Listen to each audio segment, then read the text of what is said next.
তাহলে আমি আজকে আপনারে বিয়ে করতাম স্যার। আলহামদুলিল্লাহ, কোনো সমস্যা নাই। তাহলে আমি তাদের গার্জিয়ানদের খবর দেই। হ্যাঁ বলেন, গার্জিয়ানরা আজকেই ডাকেন। এবার- গার্জিয়ান যদি রাজি থাকে তাহলে আমার পক্ষ থেকে কোনো আপত্তি নেই। ঘটক সাহেব, আমার ওনারে পছন্দ হয়েছে, তো ওনার লাগে আমার একটু পার্সোনাল কথা আছে, আপনি একটু সাইডে যেয়ে দাঁড়ান। এই এখন তো আসতেছে না, একটা কল দিয়ে দেখেন তো। হ্যাঁ হ্যাঁ,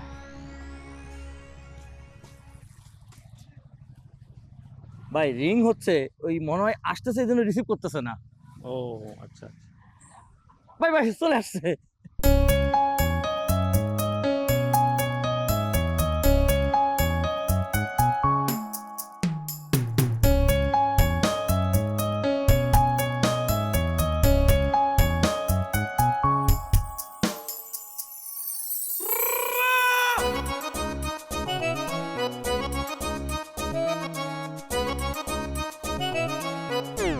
আসসালামু আলাইকুম। ওয়ালাইকুম আসসালাম। আসলে হইতেছে যে আমি যেখানে চাকরি করি ও জায়গায় এসে লাঞ্চের টাইম ছাড়া বাইরে হওয়া যায় না, এই কারণে একটু দেরি হয়ে গেছে, সরি। না না ঠিক আছে, সরি আর কিছু নাই। অ্যাকচুয়ালি আমি এখানে রাস্তার ধারেতে চাই নাই, ওনাকে বলছিলাম যে আমরা বাসায় অথবা একটা রেস্টুরেন্টে বসতে পারি। ও আচ্ছা, থাক সমস্যা নাই, দেখা তো হয়ে গেছে, এক জায়গায় হইলেই হয়। দেখেন আমি আপনাদের কি বলছি, অটো মাইসিনে কত সুন্দর একটা মেয়ে, লাখের ভিতরে এরকম মেয়ে পাবেন না। আমার ঘটকালি জীবন আমি শত শত মেয়েরে বিয়ে দিছি, কিন্তু এমন নম্র ভদ্র ভালো মেয়ে আমার চোখে পড়ে নাই। না না, এইটা আপনি ঠিক বলছেন, উনি দেখতে মাশাআল্লাহ খুবই সুন্দর। শুনেন, আমি সরাসরি কথা বলতে পছন্দ করি, বুঝছেননি? আপনারা দেখি কিন্তু আমার পছন্দ হয়েছে। এখন আমারে দেখি বা আমার সব কিছু জানি, যদি আপনার পছন্দ হয় তাহলে আপনি যদি রাজি থাকেন তাহলে আমি আজকে আপনারে বিয়ে করতাম স্যার। আলহামদুলিল্লাহ, কোনো সমস্যা নাই। তাহলে আমি তাদের গার্জিয়ানদের খবর দেই। হ্যাঁ বলেন, গার্জিয়ানরা আজকেই ডাকেন। এবার- গার্জিয়ান যদি রাজি থাকে তাহলে আমার পক্ষ থেকে কোনো আপত্তি নেই।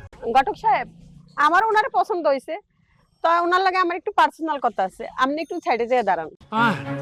তা তো অবশ্যই বলবেন, যেহেতু আপনার সাথে আমার একটা সম্পর্ক হইতে যাইতেছে, সেই ক্ষেত্রে আমার সম্পর্কে জানাশোনার তো অবশ্যই আপনার দরকার আছে। এটা খুব ভালো কথা বলছেন, আর সব কথা তো সবার সামনে বলাও যায় না। কোনো সমস্যা নাই, আপনারা দুইজনে কথা বলেন, আমি অটো মাইসিনের পাশে আছি, কোনো সমস্যা নেই, আমার ডাক দেবেন। এই কথা বলো। হ্যাঁ ঠিক আছে ভাই, কথা বলো। ঠিক আছে, আপনি হ্যাঁ ঠিক আছে, বলেন কি জানতে চান? আসলে হইতেছে যে আমার যে আগে একটা বিবাহ হয়েছে, এটা তো আপনি জানেন। হ্যাঁ জানি তো, আপনি ডিভোর্স হয়ে গেছে।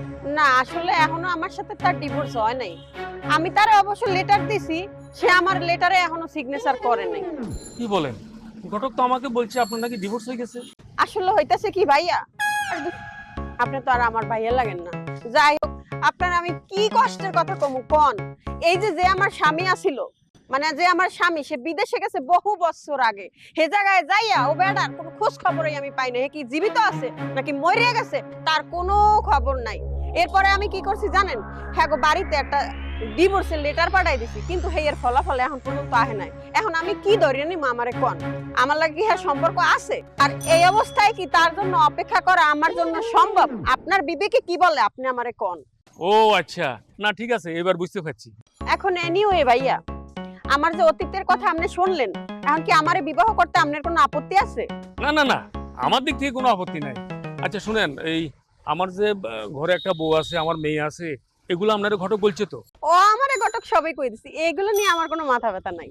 ও আচ্ছা ঠিক আছে, তাইলে আমার সব কিছু জানার পরও আমার বিয়ে করতে আপনার কোনো আপত্তি নাই তো? না, ঘটক আমারে কইছে আপনি টাকা পয়সা বাড়ি গাড়ি বহুত আছে, আপনি আমার মতো 4-5 জন বউ পালতে পারবেন। না না, আমি এত বিয়ের পক্ষপাতী না। সত্যি কথা বলতে আমি বাধ্য হয়েছি।